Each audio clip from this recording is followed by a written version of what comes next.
배 안에 드네. 정말 우리 집 피 맞아? 요즘 세상에 며느리 행실 믿을 수가 있나? 박영숙이 술기운에 차서 임신 7개월 된 민지에게 친자 검사를 강요하며 나를 세웁니다. 시어머니 안 돼요. 민지가 배를 감싸며 뒤로 물러나지만 영숙의 발이 민지의 옆구리를 강하게 찹니다.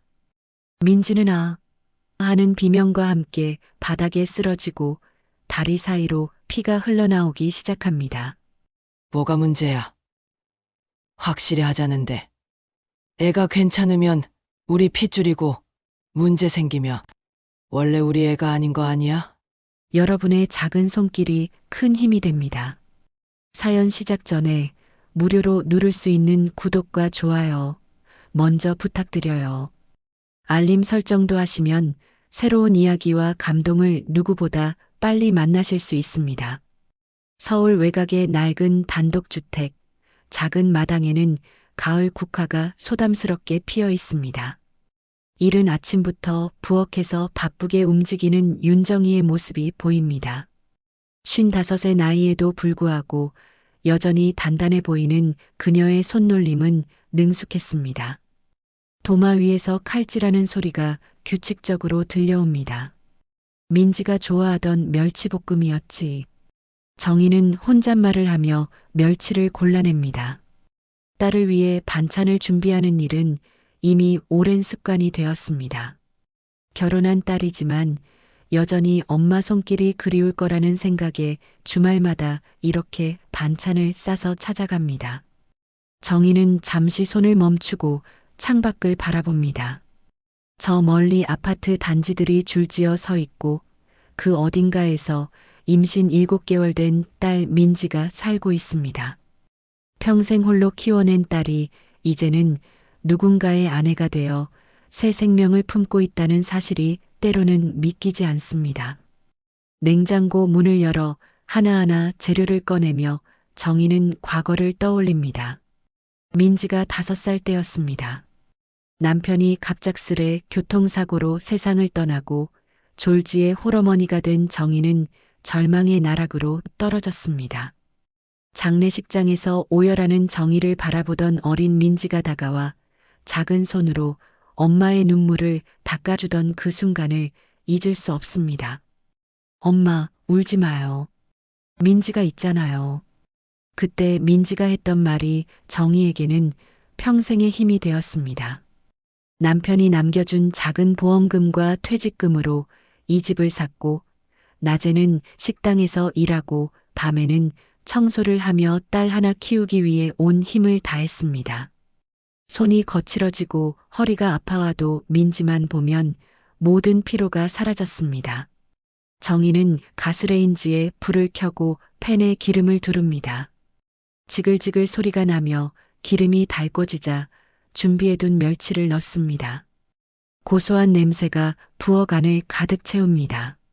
민지가 어릴 때부터 가장 좋아하던 반찬이었습니다. 아무리 입맛이 없을 때도 엄마가 만든 멸치볶음만큼은 꼬박꼬박 먹어주던 딸이 떠오릅니다.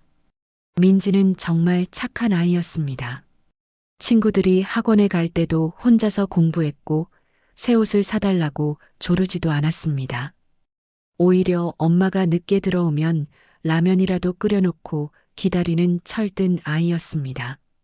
중학교 때는 신문 배달까지 해서 용돈을 벌겠다고 했지만 정희가 극구 말렸습니다. 공부에만 집중하라고 엄마가 다 해결해 줄 테니까 걱정하지 말라고 했습니다. 고등학교 졸업할 때까지 단 한 번도 엄마를 원망하거나 아빠가 없다고 투정 부린 적이 없었습니다. 졸업식 날 정희는 홀로 참석해 딸의 졸업장을 받는 모습을 보며 눈물을 흘렸습니다. 다른 아이들은 아빠 엄마가 함께 왔는데 민지만 홀로 무대에 올랐습니다. 하지만 민지는 무대에서 내려와 정희를 꼭 안으며 말했습니다. 엄마 고생 많으셨어요. 이제 제가 엄마 효도할게요.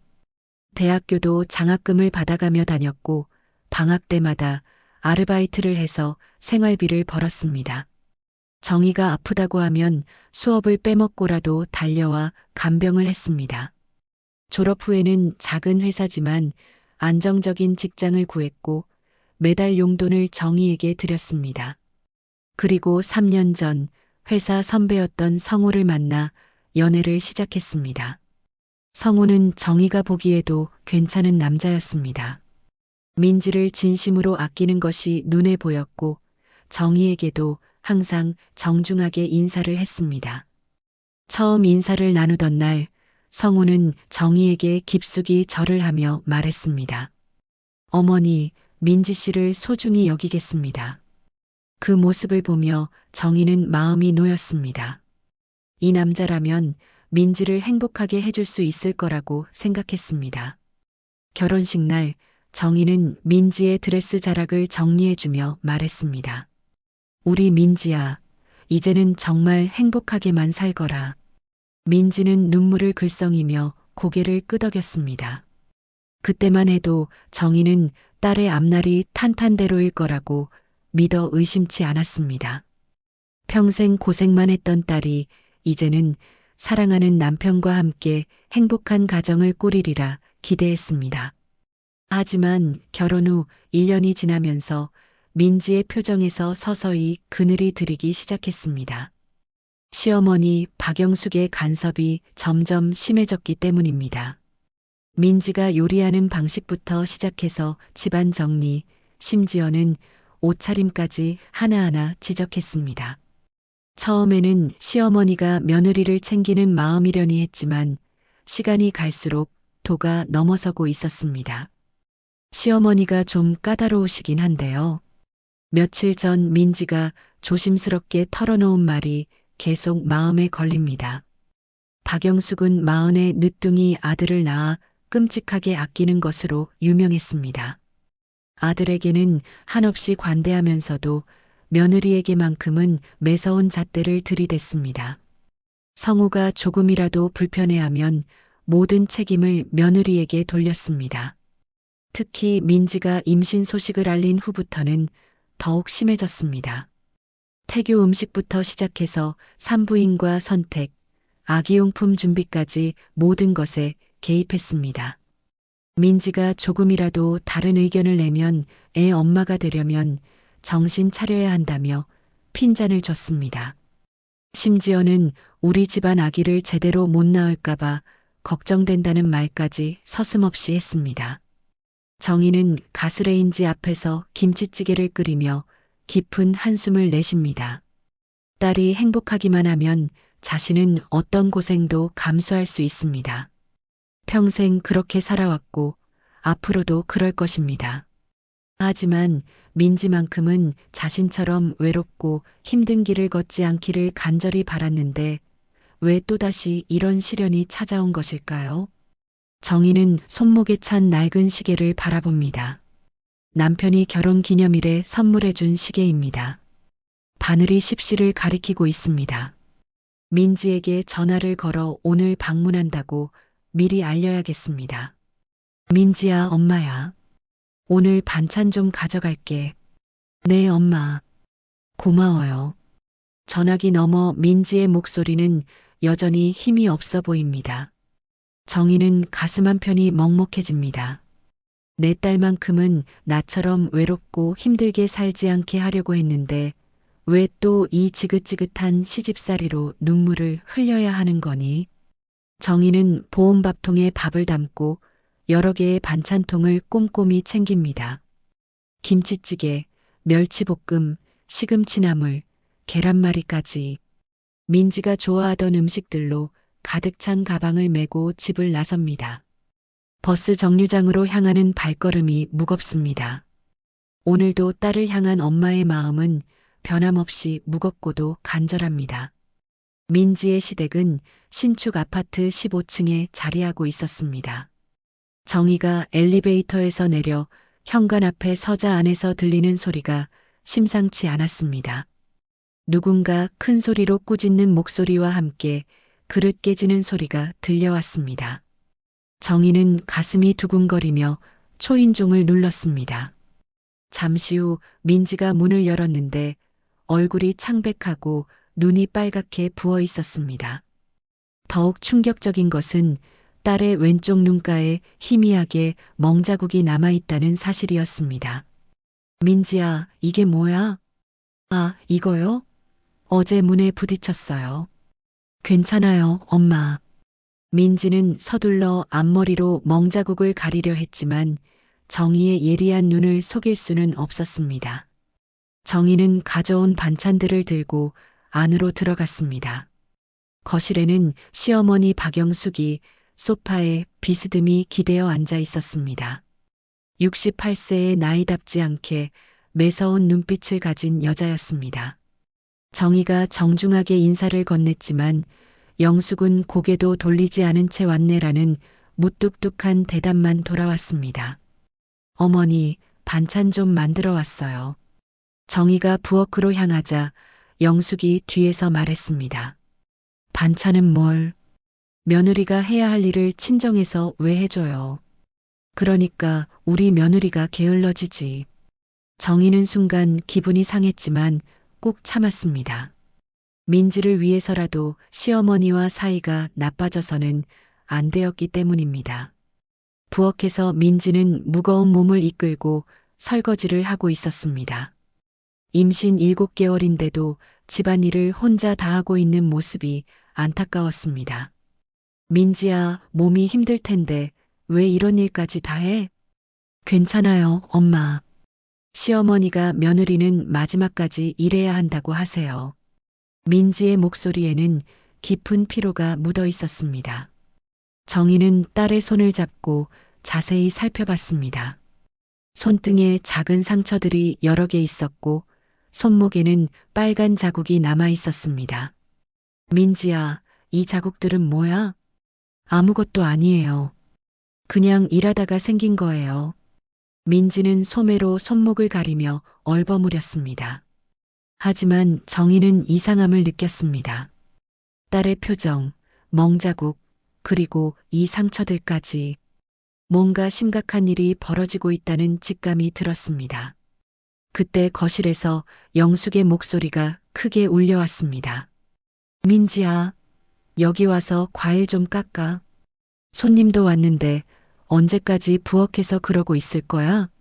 민지는 서둘러 거실로 나갔고 정희도 따라 나섰습니다. 영숙은 소파에 다리를 뻗고 앉아 있으면서 민지에게 지시를 내렸습니다.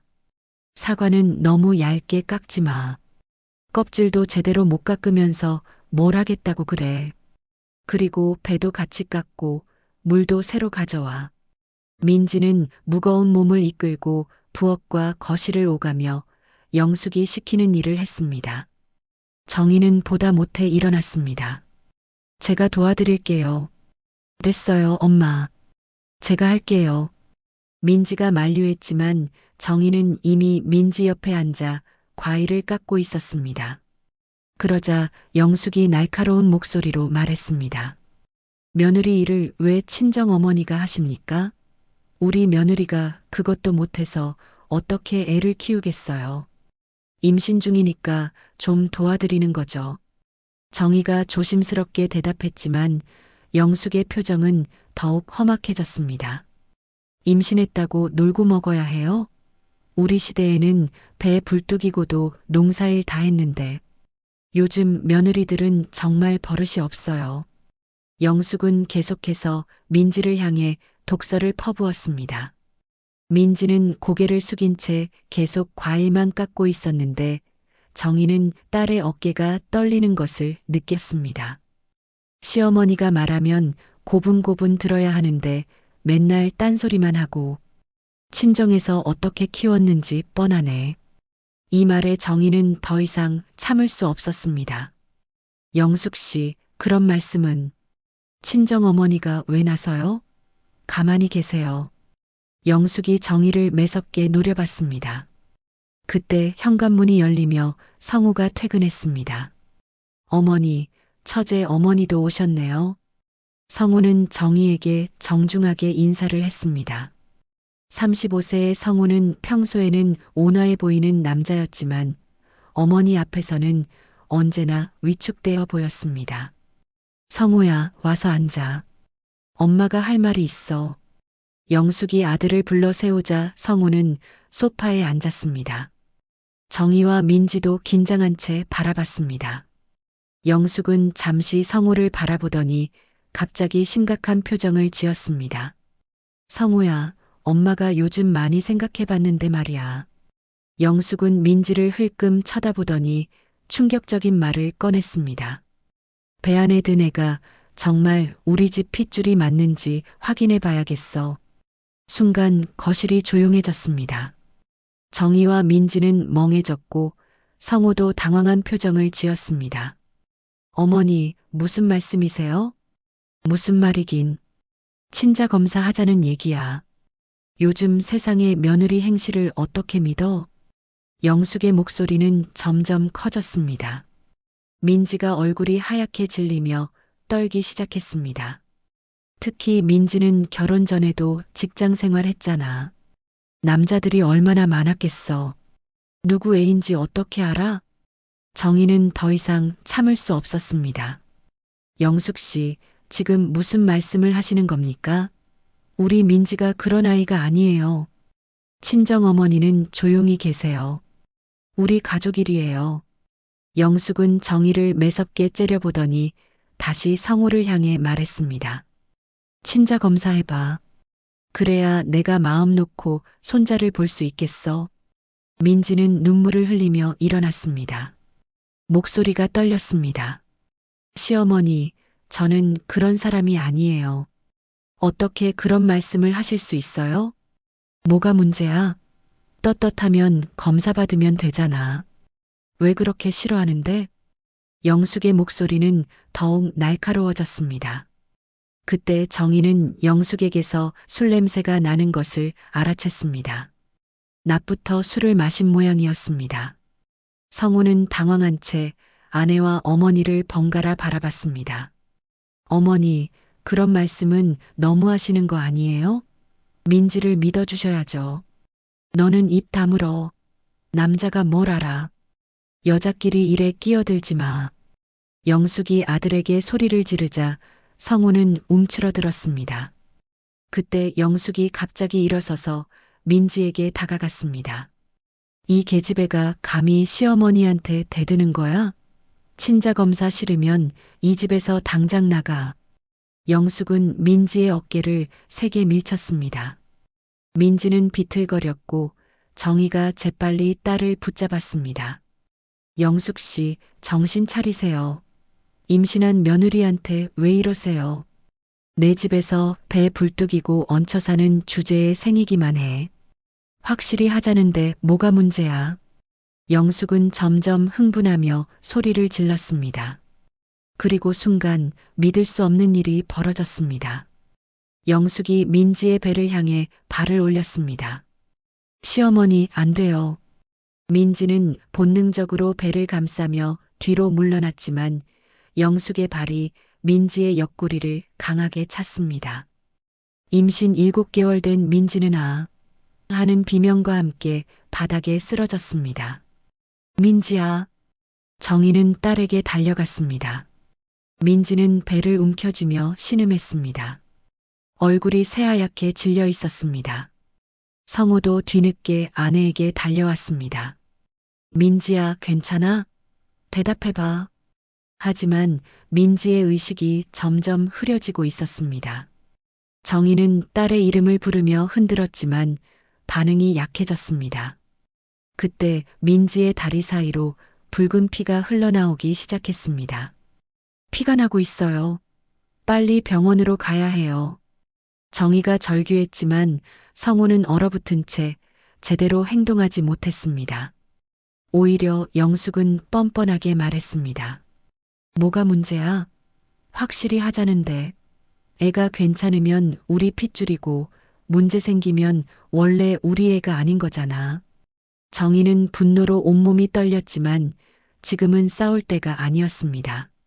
민지와 뱃속 아기의 생명이 위험했습니다. 정희는 급히 119에 신고했습니다. 구급차가 올 때까지 정희는 민지의 손을 꽉 잡고 말했습니다. 민지야, 정신 차려. 엄마가 여기 있어. 아기도 엄마도 무사할 거야.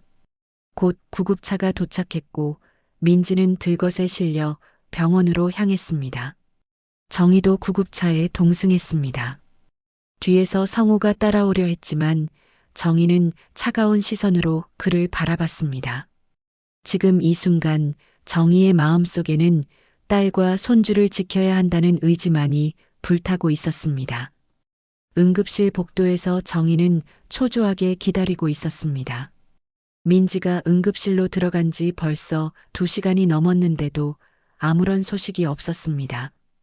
정희의 손은 떨리고 있었고 가슴은 터질 것만 같았습니다. 민지야, 제발 무사하거라. 아기도 무사하거라. 정희는 계속해서 기도했습니다. 딸과 손주를 한 번에 잃을 수도 있다는 생각에 온몸에 힘이 빠졌습니다. 그때 뒤에서 익숙한 목소리가 들려왔습니다. 어머니. 돌아보니 성우가 서 있었습니다. 얼굴이 창백하고 눈이 빨갛게 충혈되어 있었습니다. 정희는 성우를 보자마자 분노가 치밀어 올랐습니다. 지금 와서 뭐하러 왔어요? 어머니, 죄송합니다. 정말 죄송합니다. 성우는 고개를 숙이며 사죄했지만 정희의 마음은 쉽게 풀리지 않았습니다. 죄송하다고요? 당신 어머니가 우리 민지를 발로 찬 거 봤으면서 왜 막지 않았어요? 당신이 남편이잖아요. 정희의 목소리가 복도에 울려 퍼졌습니다. 주변에서 사람들이 쳐다봤지만 정희는 개의치 않았습니다. 어머니, 정말 죄송합니다. 제가 어머니를 말렸어야 했는데. 말렸어야 했다고요? 당신은 그냥 멀뚱멀뚱 서서 보고만 있었잖아요. 임신한 아내가 폭행당하는데. 성우는 할 말을 찾지 못하고 고개만 숙이고 있었습니다. 정희는 더욱 화가 났습니다. 이런 남자에게 소중한 딸을 맡겼다니 자신의 판단력이 한심했습니다. 그때 응급실 문이 열리며 의사가 나왔습니다. 정희와 성우는 급히 의사에게 달려갔습니다. 의사 선생님, 환자는 어떻게 됐나요? 다행히 산모와 태아 모두 생명에는 지장이 없습니다. 하지만 외부 충격으로 인해 출혈이 있었고 조산 위험이 높아진 상태입니다. 정희는 안도의 한숨을 내쉬었습니다. 하지만 의사의 말은 계속 이어졌습니다. 앞으로 절대 안정이 필요합니다.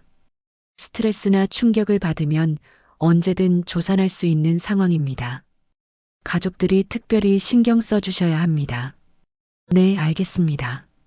언제 면회할 수 있나요? 지금은 안정을 취하고 있으니 1시간 후에 잠깐만 면회 가능합니다. 의사가 돌아간 후 정희는 성우를 똑바로 바라봤습니다. 성우 씨, 이제 정말 결정하셔야 해요. 네. 당신은 우리 민지 남편이에요. 아니면 당신 어머니 아들이에요? 성우는 당황한 표정으로 정희를 바라봤습니다. 정희의 목소리에는 더 이상 참을 수 없다는 단호함이 묻어 있었습니다. 어머니, 그게 무슨... 지금까지 당신은 어머니 눈치만 보면서 살았어요. 민지가 아무리 힘들어해도 모른 척했고 오늘도 마찬가지였죠. 정희는 눈물을 참으며 계속 말했습니다. 우리 민지는 당신을 믿고 시집 왔어요. 당신이 지켜줄 거라고 믿었다고요. 그런데 이게 뭐예요? 성우는 고개를 들지 못하고 있었습니다. 정희는 가방에서 휴대폰을 꺼내며 말했습니다. 저는 이제 참을 수 없어요. 민지를 데리고 나가겠어요. 어머니, 잠깐만요. 제가 앞으로는요? 지금까지도 그런 말만 하셨잖아요. 정희는 휴대폰 화면을 들여다보며 무언가를 찾고 있었습니다. 그러다 갑자기 어떤 생각이 떠오른 듯 손을 멈췄습니다. 그런데 말이에요, 성우 씨. 네. 당신 어머니가 오늘 한 말 기억나요? 친자 검사 하자던 그 말이요. 성우의 얼굴이 더욱 굳어졌습니다. 정희는 차가운 미소를 지었습니다. 참 웃기네요. 우리 민지가 그런 아이가 아니라는 걸 누구보다 잘 아실 텐데. 물론입니다, 어머니. 저는 민지를 믿어요. 그런데 왜 어머니가 그런 말을 할 때 막지 않으셨어요? 성우는 대답하지 못했습니다. 정희는 성우를 향해 한 발짝 다가섰습니다. 혹시 당신도 의심하고 있는 거 아니에요? 아닙니다. 절대 그런 게 아니에요. 성우가 급하게 부인했지만 정희는 믿지 않았습니다. 정희는 깊은 한숨을 내쉬며 복도 창가로 걸어갔습니다. 밖에는 비가 내리고 있었습니다. 정희는 창밖을 바라보며 과거를 떠올렸습니다. 남편이 살아있을 때 남겨둔 중요한 서류들이 생각났습니다. 집에 있는 금고 안에 보관해둔 토지 문서와 계약서들 말입니다. 그래, 그때 그 일이 있었지. 정희는 혼잣말을 중얼거렸습니다. 20년 전 남편이 사업을 할 때 박영숙의 남편과 공동으로 토지를 구입한 일이 있었습니다. 하지만 정희의 남편이 갑작스럽게 사고로 세상을 떠나면서 그 토지의 소유권 문제가 흐지부지 되었습니다. 당시 박영숙의 남편은 정희에게 형님 몫은 내가 책임지겠다고 했지만 정희는 어린 딸을 키우는 일에 바빠서 제대로 챙기지 못했습니다. 그리고 몇 년 후 박영숙의 남편도 세상을 떠났고 그 일은 완전히 잊혀진 상태가 되었습니다.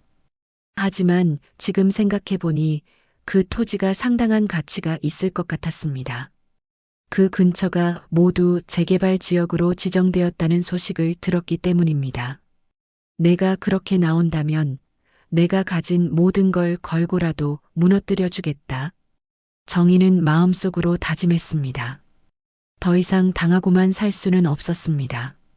딸과 손주를 지키기 위해서라면 무엇이든 할 각오가 되어 있었습니다. 그때 간호사가 다가왔습니다. 보호자분이시죠? 이제 환자 면회 가능합니다. 정희는 급히 병실로 향했습니다. 민지는 침대에 누워 있었는데 얼굴이 창백했지만 의식은 있었습니다. 엄마, 민지야, 괜찮아? 아픈 데는 없고? 정희는 딸의 손을 잡으며 눈물을 흘렸습니다. 민지도 눈물을 글썽였습니다. 엄마, 아기는 괜찮아요? 응, 괜찮대. 다행히 둘 다 무사해. 민지는 안도의 표정을 지었습니다. 하지만 곧 얼굴이 어두워졌습니다. 엄마, 저 어떻게 해야 해요? 시어머니가. 걱정하지 마. 엄마가 다 해결해 줄게. 정희는 딸의 머리를 쓰다듬으며 말했습니다. 그리고 마음속으로 다시 한번 다짐했습니다. 내가 내 옆을 더 지켜줬어야 했는데, 이제는 엄마가 다 무너뜨려 주마. 정희의 눈에는 강인한 의지가 타오르고 있었습니다. 20년 동안 참고 살아왔지만, 이제는 더 이상 참지 않기로 했습니다. 박영숙이 원한다면 진짜 전쟁을 해보자는 생각이었습니다. 병실 밖에서 성우가 조심스럽게 들여다보고 있었지만 정희는 그를 들여보내지 않았습니다. 지금은 딸과 단둘이 있고 싶었습니다. 그리고 앞으로의 계획을 세워야 했습니다. 민지야, 엄마가 반드시 널 지켜줄게. 그 누구도 우리 모녀를 괴롭히지 못하게 할 거야. 정희는 딸의 손을 꽉 잡으며 속으로 맹세했습니다. 이제 진짜 싸움이 시작될 것이었습니다. 병원에서 돌아온 정희는 곧바로 집 안작은 방에 있는 오래된 금고를 열었습니다. 20년 동안 한 번도 열어보지 않았던 금고 안에는 남편이 남긴 중요한 서류들이 고스란히 보관되어 있었습니다. 정희는 떨리는 손으로 서류들을 하나하나 꺼내며 살펴봤습니다. 이게 그 토지 문서구나.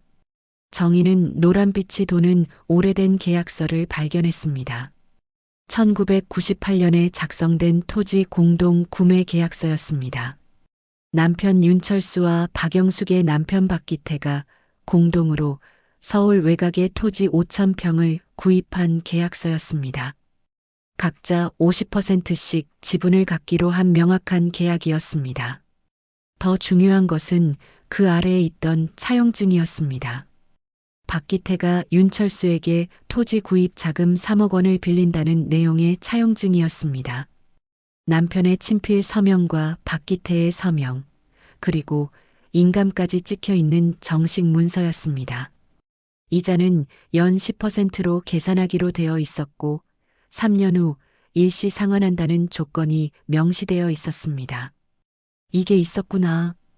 진짜 있었어. 정희는 눈물이 날 것 같았습니다. 남편이 세상을 떠난 후 박기태는 정희에게 형님 몫까지 내가 다 처리하겠다고 했지만 실제로는 토지 전체를 자신의 명의로 돌려버렸던 것입니다. 그때는 어린 민지를 키우느라 바빠서 제대로 확인하지 못했는데 이제서야 진실이 드러나고 있었습니다. 정희는 계속해서 서류들을 뒤져봤습니다. 그러다 남편이 직접 손으로 쓴 편지를 발견했습니다. 편지지는 누렇게 변해 있었지만 글씨는 또렷했습니다. 정희야, 만약 내게 무슨 일이 생기면 이 편지를 읽어봐. 박기태와의 사업에 대해 알아두어야 할 것들이 있어. 그 사람은 믿을 만한 사람이 아니야. 이미 몇 번 나를 속이려 했거든. 계산서를 조작하고 공사비를 부풀리고 심지어는 내 몰래 다른 사람들과 거래하려고도 했어. 특히 토지 문제는 절대 그 사람 말만 믿으면 안 돼. 계약서와 차용증을 잘 보관해두고 혹시 문제가 생기면 법적으로 해결해. 우리 민지 미래를 위해서라도. 그리고 정희야, 미안해. 내가 더 살아서 너와 민지를 지켜주지 못해서. 정희는 편지를 읽으며 온몸이 떨렸습니다. 남편이 이미 20년 전에 박기태의 본성을 알고 있었던 것입니다. 그리고 실제로 박기태는 남편이 세상을 떠난 후 모든 것을 독차지해 버렸습니다. 정희는 서둘러 인터넷으로 그 지역의 부동산 시세를 확인해 봤습니다. 20년 전 5,000평에 6억이었던 토지가 지금은 재개발 지역으로 지정되면서 평당 가격이 10배 이상 뛰어 있었습니다. 대략 60억 원이 넘는 가치였습니다. 60억이라고? 이게 말이 되나? 정희는 믿기지 않아 다시 한번 확인했습니다. 분명히 그 지역은 최근 대형 쇼핑몰과 아파트 단지가 들어서면서 땅값이 급등한 곳이었습니다. 인터넷 기사를 찾아보니 그 토지 일대가 작년에 재개발 구역으로 확정되면서 보상금만 해도 평당 1천만 원을 넘는다고 되어 있었습니다. 정희는 더 깊이 조사해 봤습니다. 현재 그 토지는 박기태의 아들, 즉 성우 명의로 되어 있었습니다. 박기태가 죽기 전에 아들에게 상속한 것 같았습니다. 그리고 그 토지 일부는 이미 매각되어 현금화된 상태였습니다. 그래, 이제 알겠어. 박영숙이 왜 그렇게 거만한지. 정희는 박영숙 가족이 자신들의 돈으로 부유하게 살고 있다는 사실을 깨달았습니다. 그 돈으로 좋은 아파트도 사고 성우도 좋은 대학에 보냈을 것입니다. 반면 정희는 20년 동안 혼자서 온갖 고생을 하며 민지를 키웠습니다. 정희는 더 이상 참을 수 없었습니다. 서둘러 옷을 입고 법무법인을 찾았습니다. 상담을 받기 위해 예약을 잡고 기다리는 동안에도 가슴이 두근거렸습니다. 변호사님, 이런 경우에 소송이 가능한가요? 정희는 가져온 모든 서류를 변호사에게 보여줬습니다. 변호사는 서류들을 꼼꼼히 검토한 후 말했습니다. 이 서류들은 모두 법적 효력이 있습니다. 특히 차용증은 공증까지 받은 것이니 확실합니다. 그리고 토지 공동 구매 계약서도 명확하네요. 변호사는 계속해서 설명했습니다. 다만 20년이 지나서 시효 문제가 있을 수 있지만 토지 지분에 대해서는 소유권 확인 소송을 할 수 있습니다. 그리고 차용금의 경우 연 10% 복리로 계산하면 상당한 금액이 됩니다. 얼마나 되는지 계산해 주실 수 있나요? 변호사가 계산기를 두드리더니 놀라운 표정을 지었습니다. 원금 3억 원에 연 10% 복리로 20년간 계산하면 대략 20억 원 정도 됩니다. 그리고 토지 지분 50%까지 합하면 총 얼마나 되나요? 현재 시세로 보면 40억 원 정도는 될 것 같습니다. 정희는 숨이 막힐 것 같았습니다. 40억 원이라는 거금을 박영숙 가족이 가로챈 것입니다. 승소 가능성은 어떻게 보시나요? 서류만 봤을 때는 상당히 높습니다. 다만 상대방이 어떤 주장을 할지 모르니 철저히 준비해야 합니다. 정희는 즉시 변호사에게 소송을 의뢰했습니다. 착수금을 지불하고 정식으로 법적 절차를 시작하기로 했습니다. 집으로 돌아온 정희는 민지에게 전화를 걸었습니다. 민지야, 몸은 어때? 괜찮아요, 엄마. 그런데 성우 오빠가 계속 미안하다고 하네요. 어머니한테도 사과하고 싶어 해요. 그래, 이제 와서? 정희의 목소리에는 차가움이 묻어 있었습니다. 엄마, 저희 그냥 이사 가면 안 될까요? 시댁이랑 멀리 떨어진 곳으로요. 민지야, 도망만이 해결책은 아니야. 때로는 맞서 싸워야 할 때도 있어. 정희는 딸에게 자신이 발견한 서류들과 변호사 상담 결과에 대해 자세히 설명했습니다. 민지는 깜짝 놀랐습니다. 엄마, 정말이에요? 40억 원이나 되는 돈을 가져갔다고요? 응. 내 아버지가 돌아가신 후에 박기태가 다 가져간 거야. 우리를 완전히 속인 거지. 민지는 한동안 말이 없었습니다. 그러더니 목소리에 분노가 섞여 들어왔습니다. 그래서 시어머니가 그렇게 우리를 무시했던 거구나. 자기들이 우리 돈으로 잘 살면서. 그래. 이번에는 끝까지 가볼 거야. 내가 당한 모욕까지 다 갚아줄 거야. 정희의 목소리에는 확고한 의지가 담겨 있었습니다. 한편 성우는 회사에서 예상치 못한 통보를 받았습니다. 인사팀에서 갑자기 부서 이동을 통보한 것입니다. 그것도 한직으로 유명한 부서로 말입니다. 무슨 이유인가요? 위에서 내려온 지시입니다. 자세한 사항은 말씀드릴 수 없고요. 성우는 이상함을 느꼈습니다. 평소 업무 성과도 좋았는데 갑작스러운 발령이 의심스러웠습니다. 혹시 어머니가 무슨 일을 벌인 것은 아닌지 걱정이 되기 시작했습니다. 그날 저녁 박영숙은 아들에게 말했습니다. 성우야, 내 처제 친정에서 뭔가 꿈틀거리는 것 같더라. 오늘 법무법인에 갔다 왔다고 하던데.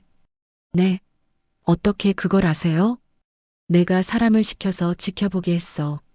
뭔 수작을 부리나 싶어서. 성우는 어머니의 행동에 당황했습니다. 하지만 영숙은 오히려 웃으며 말했습니다. 걱정하지 마. 이미 다 준비해놨어. 무슨 짓을 하든 우리가 이길 거야. 정희는 그날 밤 잠을 이루지 못했습니다. 내일부터 본격적인 법정 싸움이 시작될 것입니다. 20년 동안 억울하게 살았던 세월, 그리고 딸이 당한 모욕까지. 이제는 모든 것을 되찾아야 할 때였습니다.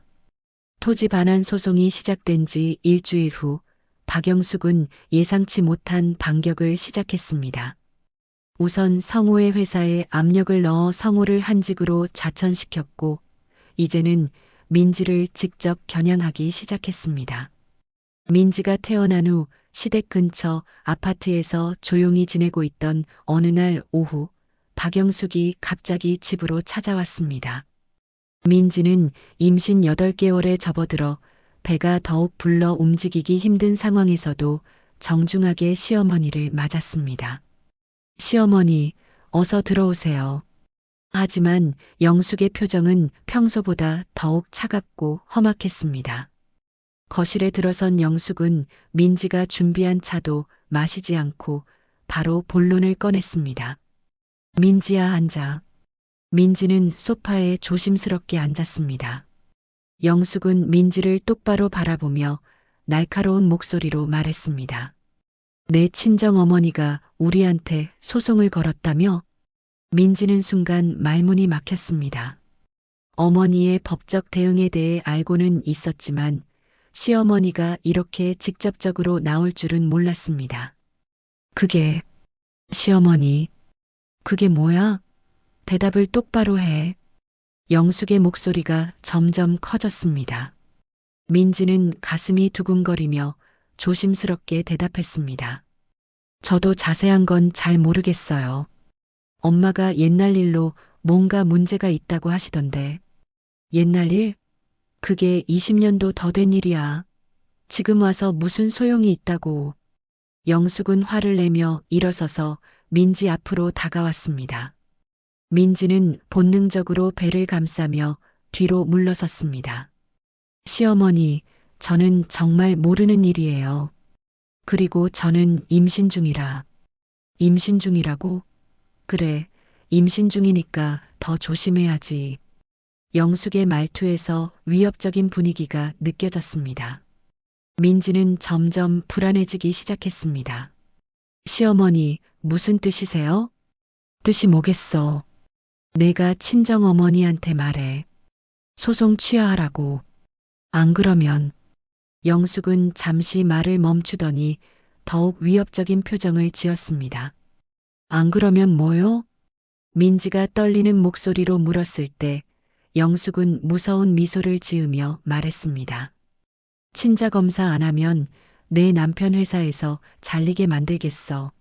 아니, 이미 자천시켰으니까 이번에는 아예 해고시킬 거야. 민지는 충격을 받았습니다. 성우가 갑자기 부서 이동을 당한 이유가 시어머니 때문이었다는 것을 깨달았기 때문입니다. 최근 성우가 우울해하며 회사 일로 스트레스를 받는 이유를 이제야 알 것 같았습니다. 시어머니, 그런 건 너무하시잖아요. 오빠는 잘못이 없는데. 너무해. 내 친정에서 먼저 시비를 걸어놓고 뭐가 너무하다는 거야? 영숙은 소파에 있던 찻잔을 집어들더니 갑자기 바닥에 내던졌습니다. 찻잔이 깨지는 소리와 함께 민지는 깜짝 놀라 뒤로 물러섰습니다. 배가 부른 상태에서 급작스럽게 움직이자 어지러움을 느꼈습니다. 시어머니, 이게 시작이야. 소송 취하 안 하면 이것보다 더한 일도 벌어질 거야. 영숙의 협박은 계속 이어졌습니다. 성우의 직장뿐만 아니라 민지의 과거 직장 동료들에게까지 안 좋은 소문을 퍼뜨리겠다고 했습니다. 심지어는 민지가 다니던 산부인과에도 압력을 넣어 진료를 받기 어렵게 만들겠다고 위협했습니다. 산부인과 원장하고도 아는 사이야. 한마디면 내가 더 이상 거기서 진료 못 받게 할 수 있어. 민지는 소름이 돋았습니다. 임신 말기에 갑자기 병원을 바꾸는 것은 매우 위험한 일이었습니다. 시어머니, 제발 그러지 마세요. 저는 정말 아무 잘못이 없어요. 잘못이 없다고? 그럼 친자검사해. 영숙은 다시 친자검사 이야기를 꺼냈습니다. 민지는 눈물이 날 것 같았습니다.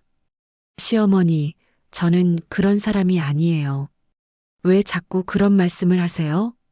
그런 사람이 아니라는 게 어떻게 증명돼? 요즘 세상에 누굴 믿어? 영숙은 계속해서 민지를 몰아세웠습니다. 내가 생각하는 것보다 내 손길이 닿는 곳이 많아. 친정어머니한테 전해. 소송 취하하라고. 그리고 친자검사 거부하면 너희 부부 둘 다 이 동네에서 못 살게 만들어줄 테니까. 영숙은 더 나아가 민지의 개인적인 약점까지 건드렸습니다. 내가 회사 다닐 때 그 부장이랑 어떤 사이였는지도 다 알고 있어. 그때 회식 자리에서 뭔 일이 있었는지. 민지는 얼굴이 하얗게 질렸습니다. 예전 직장에서 상사가 술자리에서 부적절한 행동을 했던 일이 있었는데 그때 민지는 단호히 거부하고 그 자리를 떠났습니다. 하지만 영숙이 그 일을 왜곡해서 소문을 낼까봐 두려웠습니다.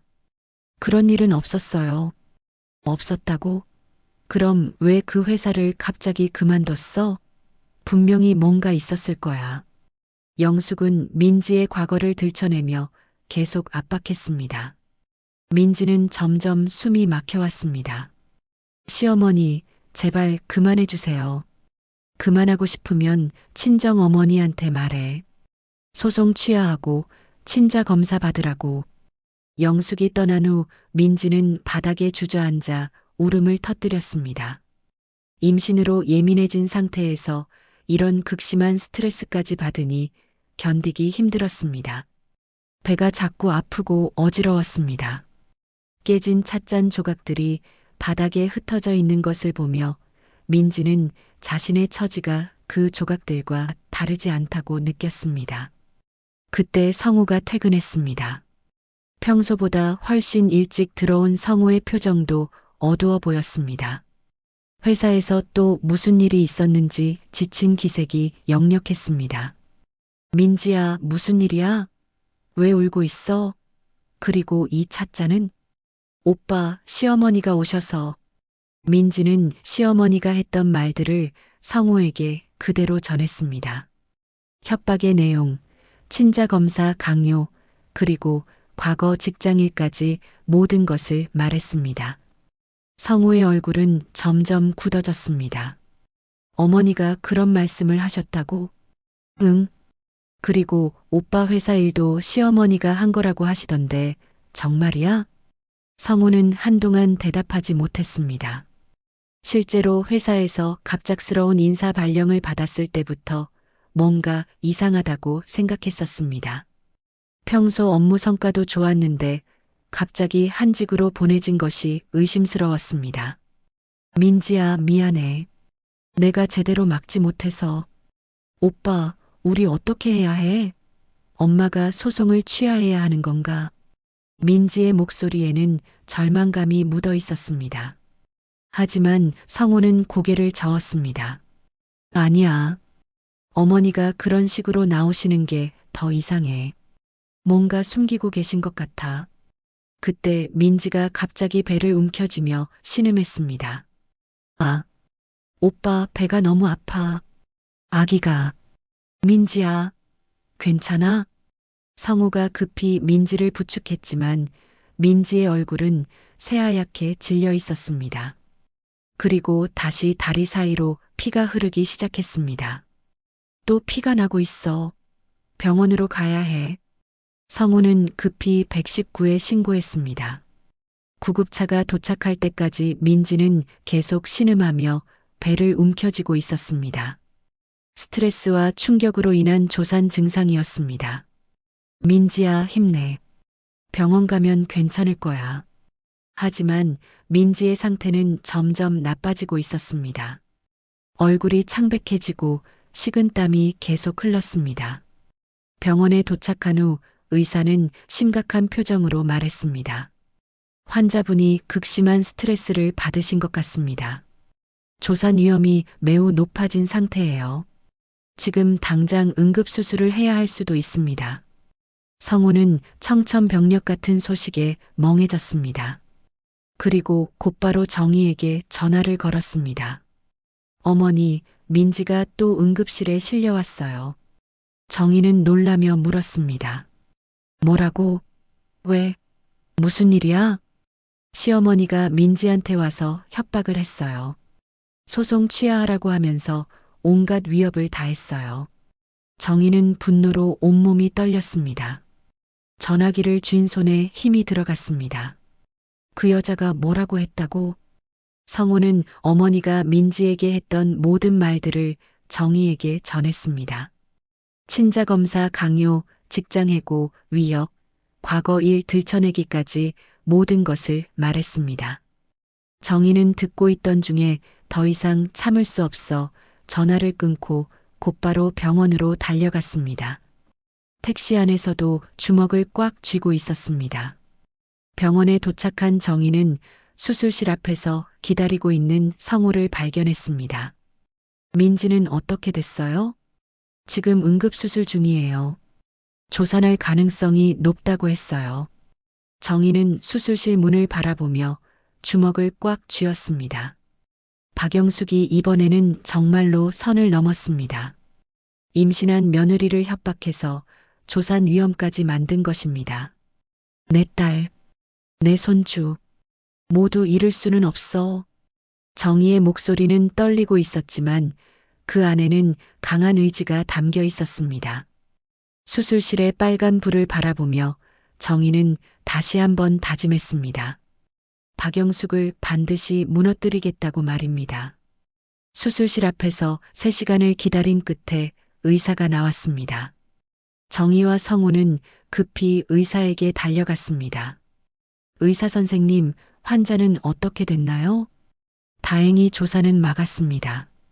하지만 산모의 상태가 매우 불안정해요. 태반 박리 증상이 있었고 극심한 스트레스로 인한 합병증이 우려됩니다. 의사는 심각한 표정으로 계속 설명했습니다. 앞으로는 절대 안정이 필요합니다. 조금이라도 스트레스를 받으면 언제든 위험해질 수 있어요. 가족분들이 각별히 신경 써주셔야 합니다. 정희는 안도의 한숨을 쉬면서도 가슴이 무거웠습니다. 민지가 이렇게 위험한 상황까지 몰린 것은 모두 박영숙 때문이었습니다. 언제 면회 가능한가요? 지금은 회복실에 있으니 1시간 후에 잠깐만 가능합니다. 의사가 떠난 후 정희는 성우를 똑바로 바라봤습니다. 성우 씨, 이제 정말 결단을 내려야 해요. 어머니, 당신 어머니가 우리 민지를 이 지경까지 만들었어요. 이제는 더 이상 참을 수 없어요. 정희의 목소리에는 분노와 함께 확고한 의지가 담겨 있었습니다. 성우는 고개를 숙이며 말했습니다. 어머니, 정말 죄송합니다. 제가 어머니를 제대로 막지 못해서 사과로 해결될 일이 아니에요. 이제 당신이 선택해야 해요. 아내를 지킬 건지 아니면 그냥 지켜만 볼 건지. 그때 정희의 휴대폰이 울렸습니다. 변호사로부터 온 전화였습니다. 윤정희 씨, 상대편에서 연락이 왔습니다. 어떤 연락인가요? 협상을 하자고 하네요. 내일 변호사 사무실로 오겠다고 합니다. 정희는 잠시 생각에 잠겼습니다. 박영숙이 갑자기 협상을 제안한 것은 뭔가 급해졌다는 뜻일 수도 있었습니다. 알겠습니다. 내일 제가 직접 나가겠어요. 전화를 끊은 후 정희는 성우에게 말했습니다. 성우 씨, 내일 변호사 사무실에서 당신 어머니와 직접 만날 예정이에요. 네. 그럼 저도 함께. 아니에요. 이건 저와 당신 어머니 사이의 일이에요. 정희는 단호하게 말했습니다. 이제 더 이상 물러설 수 없었습니다. 그날 밤 정희는 집에서 남편이 남긴 모든 자료를 다시 정리했습니다. 계약서, 차용증, 그리고 남편의 편지까지. 내일 박영숙과의 협상에서 이 모든 증거를 제시할 작정이었습니다. 다음 날 오후 변호사 사무실에서 정희와 박영숙이 마주 앉았습니다. 영숙은 평소와 달리 화려한 옷차림을 하고 왔지만 얼굴에는 긴장한 기색이 역력했습니다. 정희 씨, 오랜만이네요. 영숙이 어색하게 웃으며 인사했지만 정희는 차갑게 대답했습니다. 오랜만입니다, 영숙 씨. 변호사가 중재하며 말했습니다. 그럼 양측의 입장을 들어보겠습니다. 영숙이 먼저 입을 열었습니다.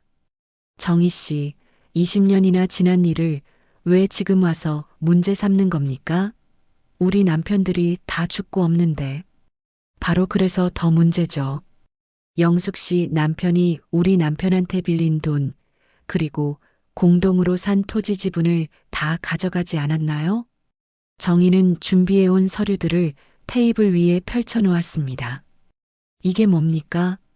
영숙의 얼굴이 굳어졌습니다. 차용증입니다. 영숙 씨 남편이 우리 남편한테 3억 원을 빌렸다는 증거죠. 그리고 이건 토지 공동 구매 계약서고요. 변호사가 서류들을 검토하더니 말했습니다. 이 서류들이 진짜라면 상당한 금액이 될 것 같은데요. 영숙은 당황하며 말했습니다. 그건 옛날 일이고 시효도 지났을 텐데요. 시효요? 토지 지분에 대해서는 시효가 적용되지 않습니다. 그리고 차용금의 경우 복리로 계산하면 정희의 변호사가 계산서를 보여줬습니다. 현재까지 약 20억 원 정도 됩니다. 그리고 토지 지분까지 합하면 총 40억 원 정도죠.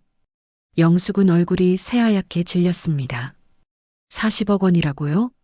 그런 큰 돈이.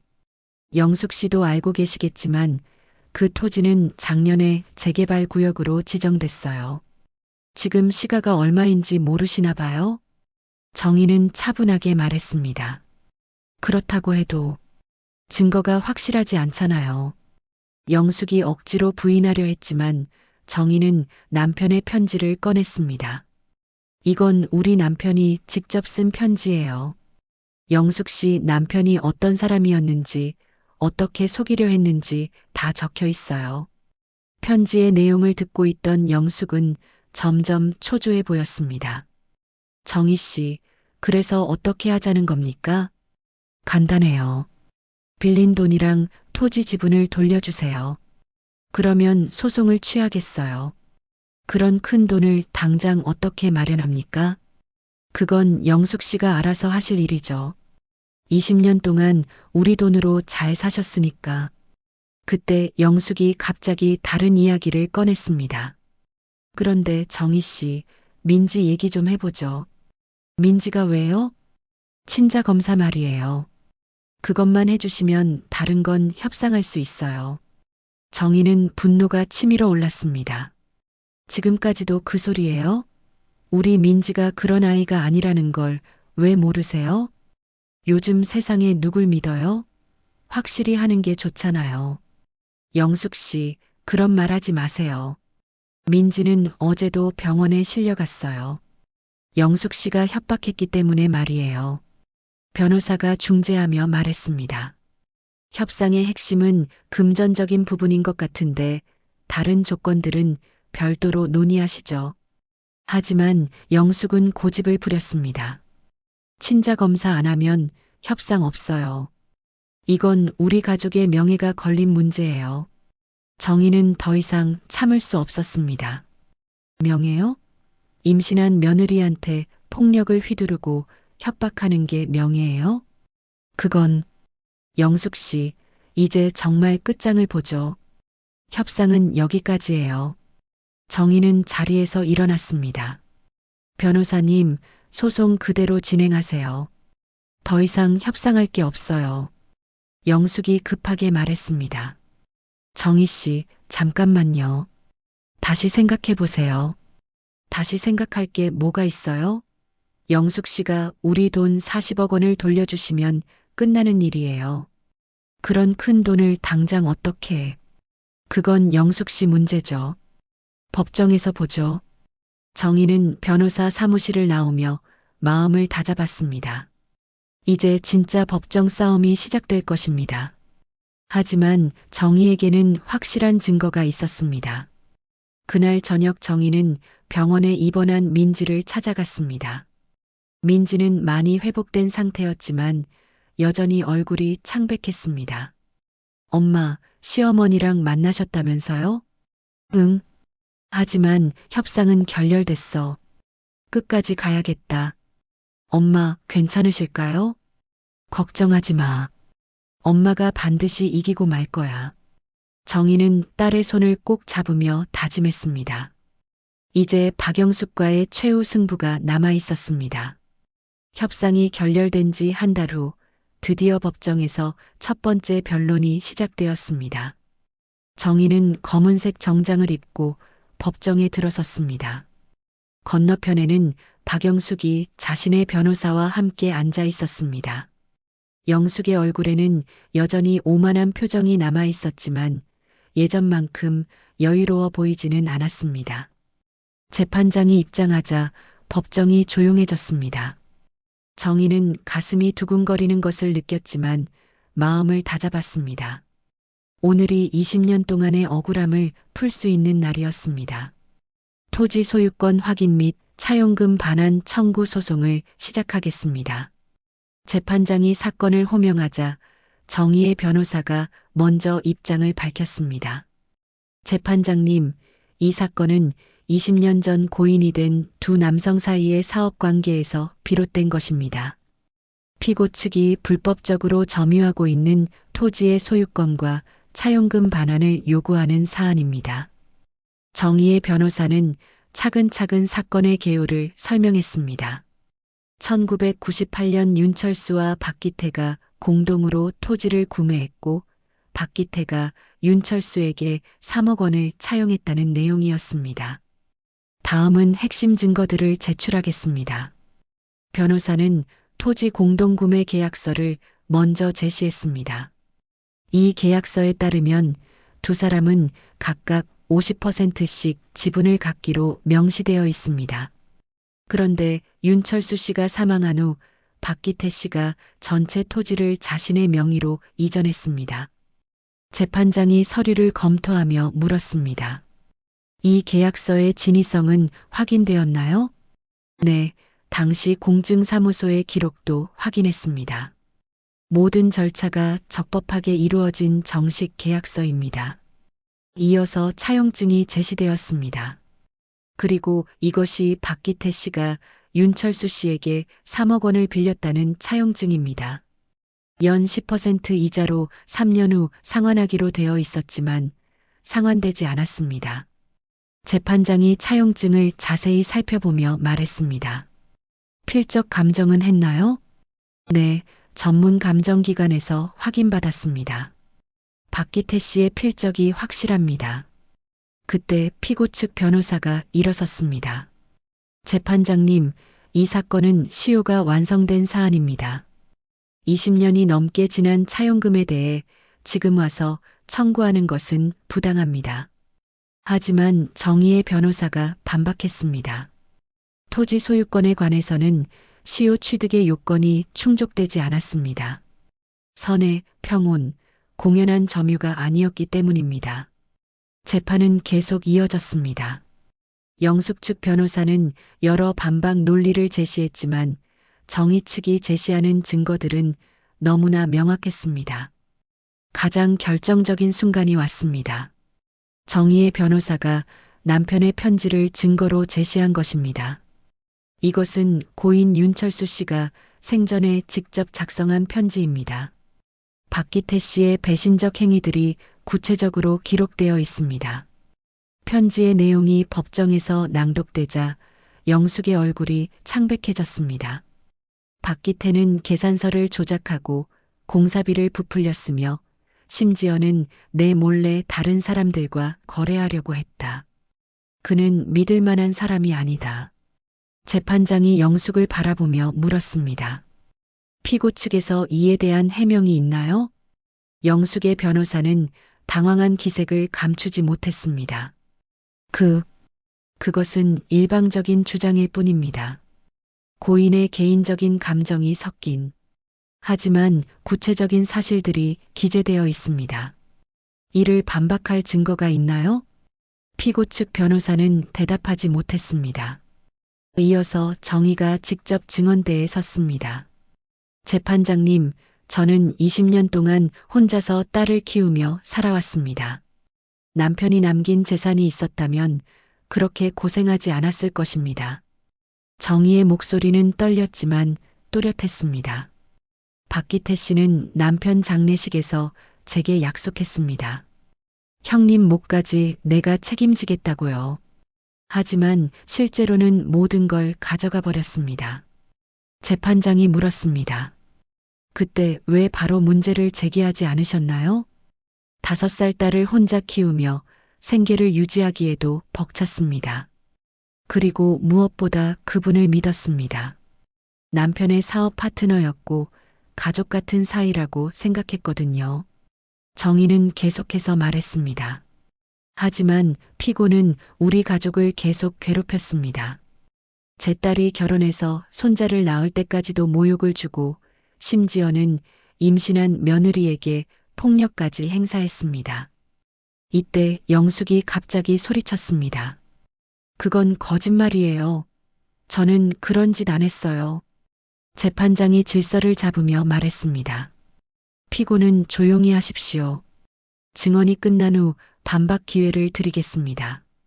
정희는 담담하게 계속했습니다. 제가 법정에 선 것은 돈 때문이 아닙니다. 정혜 때문입니다. 20년 동안 우리 모녀가 받은 고통에 대한 정당한 보상을 요구하는 것입니다.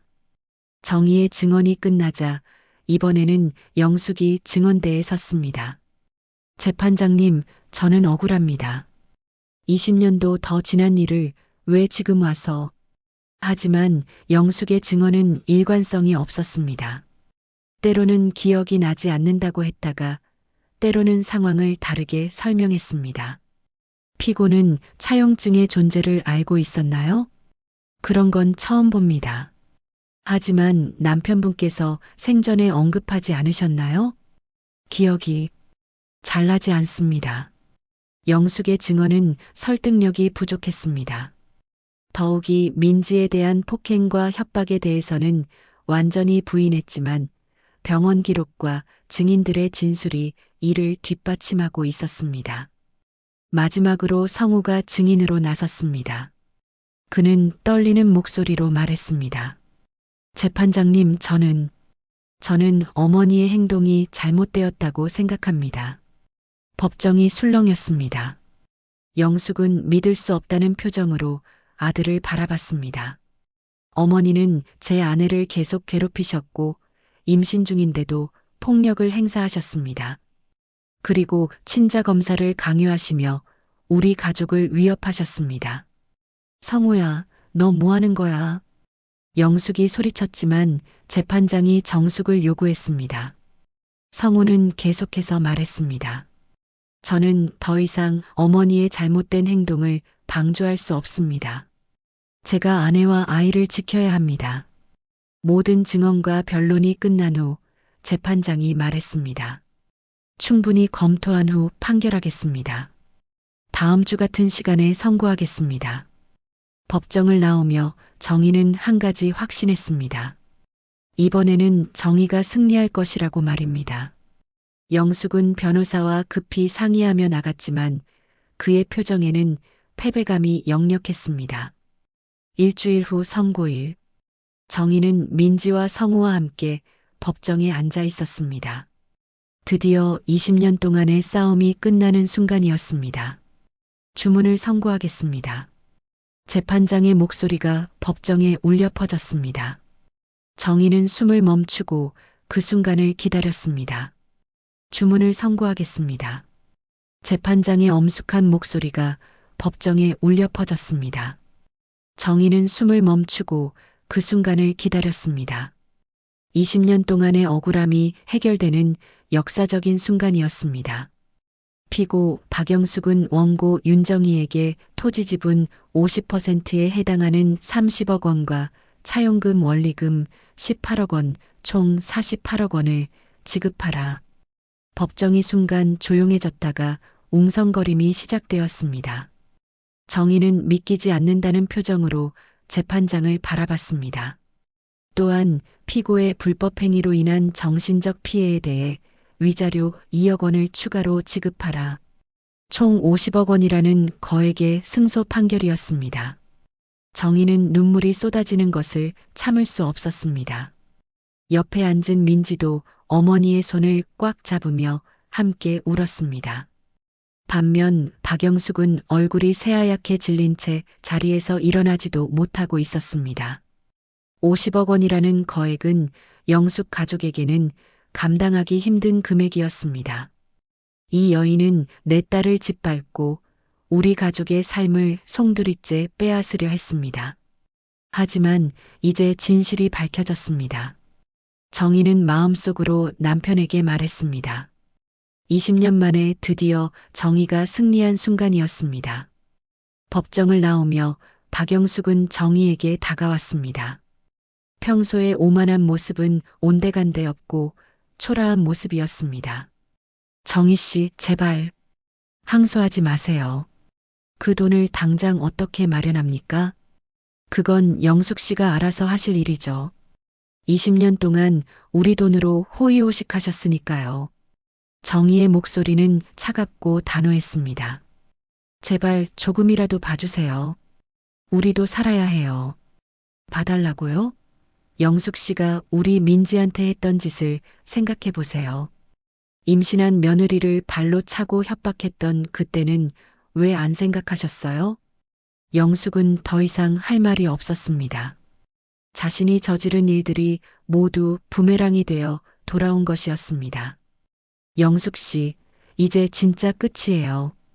정희는 더 이상 영숙과 대화할 이유가 없었습니다. 민지와 성우와 함께 법원을 나왔습니다. 한 달 후, 민지는 건강한 아들을 출산했습니다. 조산 위험이 있었지만 다행히 만사까지 버텨내어 건강한 아기를 낳을 수 있었습니다. 정희는 병원에서 손자를 처음 품에 안고 눈물을 흘렸습니다.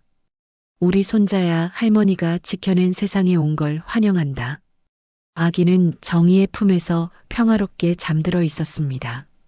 정희는 이 작은 생명을 위해 싸웠던 지난 시간들이 결코 헛되지 않았다고 느꼈습니다. 엄마, 고생 많으셨어요. 이제는 정말 행복하게 사세요. 민지가 침대에서 어머니를 바라보며 말했습니다. 출산의 고통 후에도 민지의 얼굴에는 평화로운 미소가 가득했습니다.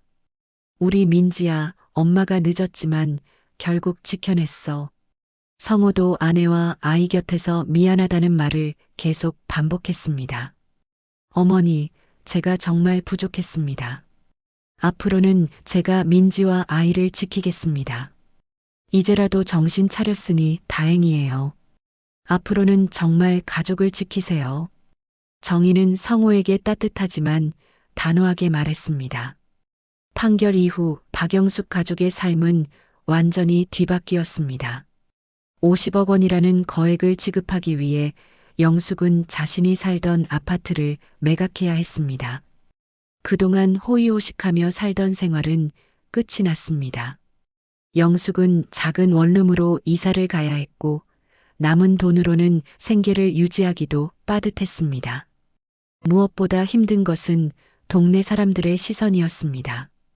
법정 소식이 알려지면서 영숙은 동네에서 손가락질을 받게 되었습니다. 저 사람이 며느리를 폭행하고 남의 돈 가로챈 사람이야. 임신한 며느리를 발로 찼다면서? 정말 악독한 사람이네. 영숙은 외출할 때마다 이런 수군거림을 들어야 했습니다. 평생 남들 앞에서 뻔뻔하게 살았던 영숙에게는 견디기 힘든 현실이었습니다. 어느 날 영숙은 혼자 작은 방에 앉아 과거 사진들을 꺼내봤습니다. 남편과 함께 찍은 사진, 성우가 어릴 때 찍은 가족 사진들이었습니다. 그때는 정말 행복했던 시절이었습니다. 내가 왜 이렇게 됐을까? 영숙은 사진들을 하나하나 찢어버렸습니다. 과거에 화려했던 시절은 이제 더 이상 돌아올 수 없었습니다. 남편이 죽은 후 혼자서 아들을 키우며 살아왔는데 언제부터인가 다른 사람들을 무시하고 살게 되었던 것 같았습니다. 특히 정희와 민지 모녀에게는 왜 그렇게 심하게 했을까요? 같은 여자로서, 같은 어머니로서 이해하고 도와줬어야 했는데 오히려 괴롭혔습니다. 이제 와서 후회해도 이미 늦었습니다. 영숙은 창밖을 바라보며 흐느꼈습니다. 아들 성우는 더 이상 연락하지 않았고 손자 얼굴도 볼 수 없게 되었습니다. 모든 것을 잃어버린 채 혼자 남게 된 것입니다. 반면 정희의 삶은 완전히 달라졌습니다. 판결금으로 받은 돈으로 정희는 예쁜 집을 샀고 민지 가족도 넓은 아파트로 이사할 수 있었습니다. 무엇보다 큰 변화는 마음의 평화였습니다. 어느 일요일 오후 정희는 새집 거실에서 손자를 돌보고 있었습니다. 민지와 성우는 부엌에서 함께 요리를 하고 있었습니다. 평범하지만 행복한 일상이었습니다. 할머니, 이제 정말 행복하시죠? 민지가 다가와서 어머니 옆에 앉으며 물었습니다. 그래, 이제야 진짜 행복하다. 정희는 손자를 품에 안고 미소 지었습니다. 너는 엄마와 외할머니가 지켜낸 삶이란다. 앞으로는 아무도 우리를 괴롭히지 못할 거야. 아기는 정희의 목소리를 들으며 방긋 웃었습니다. 그 순간 정희는 지난 20년간의 모든 고생이 보상받는다는 느낌이었습니다. 성우도 많이 변했습니다. 예전처럼 어머니 눈치를 보며 살지 않고 진짜 남편이자 아버지의 역할을 하려고 노력했습니다. 매일 퇴근 후에는 아내와 아이를 위해 시간을 보냈고 정희에게도 진심으로 감사의 마음을 표현했습니다. 어머니, 정말 감사합니다. 어머니가 아니었다면 우리 가족이 어떻게 됐을지. 이제 그런 말 하지 마요. 우리는 가족이니까요. 정희는 성우를 진짜 아들처럼 대했습니다. 이제야 진짜 화목한 가족이 된 것 같았습니다.